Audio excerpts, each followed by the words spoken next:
Hello student. आज हम लोग जो टॉपिक डिस्कस करने के लिए जा रहे हैं वो है विद्युत द्विध्रुव या इलेक्ट्रिक डाइपोल्स के बारे में हम लोग बात करने के लिए जा रहे हैं। एक्चुअल में विद्युत द्विध्रुव या इलेक्ट्रिक डाइपोल्स क्या होते हैं? जब भी डाइपोल या का मीनिंग होता है कि जब दो चार्ज आपस में कनेक्टेड रहते हैं, और कनेक्टेड कैसे रहेंगे? पेयर के रूप में कनेक्टेड रहते हैं, तो ये इलेक्ट्रिक डाइपोल्स बनाते हैं। तो दो आवेश अगर किसी अल्प दूरी पर रखे जाते हैं तो वे एक विद्युत द्विध्रुव की रचना करते हैं। आवेशों के मध्य दूरी का गुणनफल विद्युत द्विध्रुव कहलाता है।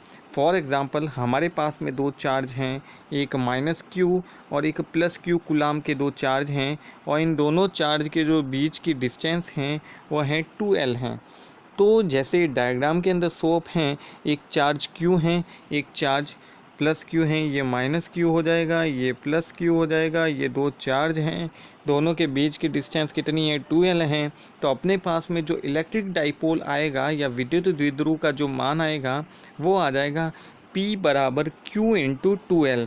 वास्तव में जो ये विद्युत द्विध्रुव का मान होता है, विद्युत आवेश और लंबाई जो होती है, उन दोनों के बीच की जो दूरी होती है उसके गुणनफल के बराबर होता है।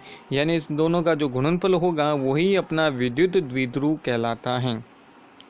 आगे हम लोग बात करते हैं विद्युत द्विध्रुव का जो मात्रक होता है। विद्युत द्विध्रुव का मात्रक होता है कूलाम इंटू मीटर। वास्तव में जो इनके दोनों के बीच की जो चार्ज होता है वो चार्ज कूलाम होता है, और डिस्टेंस को हम लोग मीटर के अंदर मेजर करते हैं। तो इनका जो आ जाएगा आंसर आ जाएगा वो आ जाएगा कूलाम इंटू मीटर। यानी इनके बीच जो आघूर्ण का मात्रक होगा वो आ जाएगा कूलाम इंटू मीटर। इनका जो वी में सूत्र आएगा वो आ जाएगा A1L1T1, और एक आ जाएगा M0L1T1E1। विद्युत द्विध्रुव के कारण उत्पन्न क्षेत्र की तीव्रता, intensity of electric field due to electric dipole. Dipoles के कारण या विद्युत द्विध्रुव के कारण विद्युत क्षेत्र की तीव्रता कैसे उत्पन्न होती है, इससे रिलेटेड एक डेरिवेशन है। हम उस डेरिवेशन को देखते हैं। सबसे पहले हम लोग बात करते हैं दो चार्ज के बारे में। एक चार्ज है +q चार्ज और एक -q चार्ज। इन दोनों चार्ज के बीच की जो डिस्टेंस है वो है 2l डिस्टेंस है। द्विध्रुव के मध्य बिंदु 0 से r दूरी पर स्थित बिंदु P पर विद्युत क्षेत्र की तीव्रता ज्ञात करनी होगी।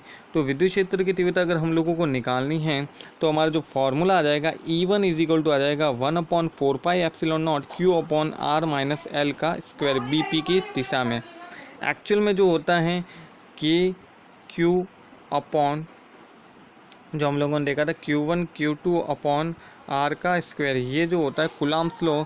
इस कूलॉम्स लॉ के बेस पे ही हम लोग इसके विद्युत क्षेत्र की तीव्रता निकालते हैं।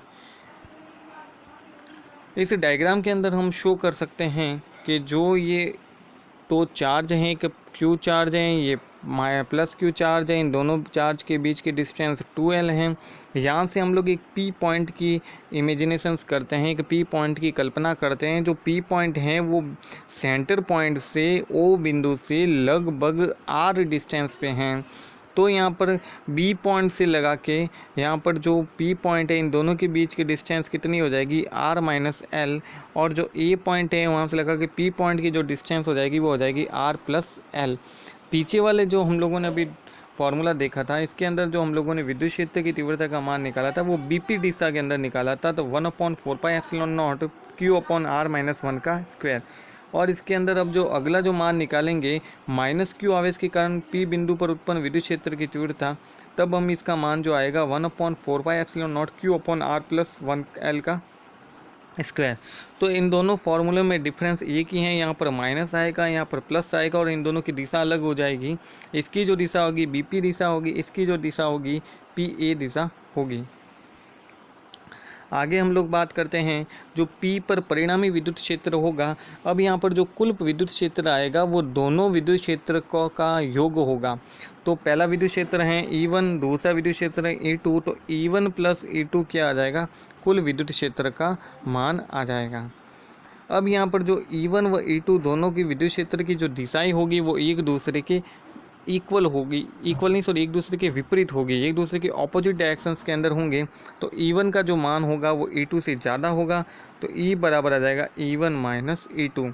E1 की जो वैल्यू है वो इक्वेशन 1 से पुट करेंगे, E2 की वैल्यू इक्वेशन 2 से पुट करेंगे, और दोनों वैल्यू को हम लोग इस फॉर्मूले के अंदर डालेंगे, तो आ जाएगा 1/4πε0 Q/r-L का स्क्वायर माइनस 1/4πε0 Q/r+L का स्क्वायर।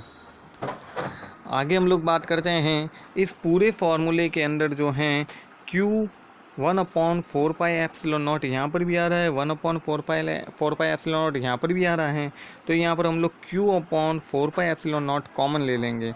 जब ये कॉमन ले लेंगे तो अंदर आ जाएगा 1/r-L का स्क्वायर माइनस 1/r+L का स्क्वायर। दोनों का एलसीएम लेंगे तो आ जाएगा r-L का स्क्वायर और r+L का स्क्वायर, और ऊपर आ जाएगा r+L का स्क्वायर माइनस r-L का स्क्वायर, और Q/4πε0 को हम लोग एज इट इज़ यहाँ पर नोट डाउन कर लेंगे। नीचे आ जाएगा इस r-L का स्क्वायर से r+L का स्क्वायर करेंगे तो आ जाएगा r² माइनस L स्क्वायर का होल स्क्वायर, और ऊपर जब हम इसको सॉल्व आउट करेंगे तो इसका इसके अंदर भाग देंगे, ऊपर आ जाएगा r² plus L square plus 2RL minus r² minus L square plus 2RL। यहाँ पर जो इक्वेशन लगी हैं, एक तो लगी हैं a प्लस बी का स्क्वायर और a माइनस बी का स्क्वायर, तो आ जाएगा a² plus B square plus 2ab और a² minus 2ab plus b का स्क्वायर। इस इक्वेशन से हम इसको सॉल्व आउट कर सकते हैं। आगे जो आ जाएगा Q/4πε0, और यहाँ पर जब ये जो वैल्यूज़ होगी वो सारी की सारी वैल्यूज़ कट जाएगी, r² से r² कट जाएगा, L² से L² कट आउट हो जाएगा, पीछे बचेगा 2RL एंड 2RL, दोनों 2RL को ऐड करेंगे तो आ जाएगा 4RL। तो यहाँ पर आ जाएगा 4RL r² minus L² upon L², तो आ जाएगा 1/4πε0 Q multiplication of 2L multiplication of 2R r² minus L² का होल स्क्वायर। यहाँ पर जो 4RL था, इस 4RL को दो पार्ट के अंदर डिवाइड कर दिया, 2R मल्टीप्लिकेशन ऑफ 2L, तो 2 जा हो जाएगा 4 और R इंटू L यहाँ पर आ जाएगा। आगे हम लोग बात करते हैं, तो हम लोग जो ये बात कर रहे हैं ये इलेक्ट्रिक डाइपोल्स के बारे में बात कर रहे हैं, विद्युत द्विध्रुव के बारे में बात कर रहे हैं। तो हम लोगों ने इस वीडियो की शुरुआत के अंदर एक फार्मूला देखा था, P इज इक्वल टू होता है Q इंटू 2L, तो यहाँ पर आ जाएगा P is equal to Q into 2L, और जो ऊपर वाला फार्मूला है वहाँ पर Q इंटू 2L की जगह पे के P आ जाएगा, जिसको हम लोग विद्युत द्विध्रुव या इलेक्ट्रिक डाइपोल्स कहते हैं। तो यहाँ पर जो P की दिशा होगी ऋण आवेश से धन आवेश की ओर होती हैं, और तो P व E एक ही दिशा में होंगे, यानी जिस डायरेक्शंस के अंदर विद्युत द्विध्रुव होगा उसी डायरेक्शंस के अंदर विद्युत क्षेत्र की तीव्रता होगी, दोनों की दिशा एक ही सीध में होगी। इस प्रकार सदिश रूप में जो इक्वेशंस थर्ड हैं इसको हम लोग ऐसे लिख सकते हैं, E की जो डायरेक्शंस होगी वो कि वो P की होगी, और इन दोनों के ऊपर हम लोग वेक्टर का साइन लगा देंगे।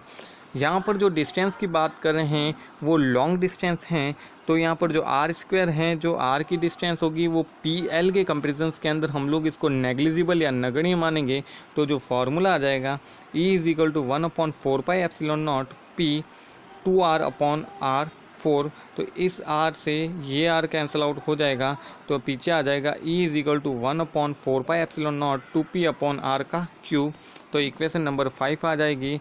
और इस इक्वेशन नंबर 5 को जब हम लोग फार्मूले के अंदर या वेक्टर फॉर्म के अंदर इसको कन्वर्ट करेंगे तो आ जाएगा E is equal to 1/4πε0 2P/R का क्यूब, और इसके डायरेक्शन अगर रिप्रेजेंट करनी है तो हम इसके पीछे R कैप भी लगा सकते हैं।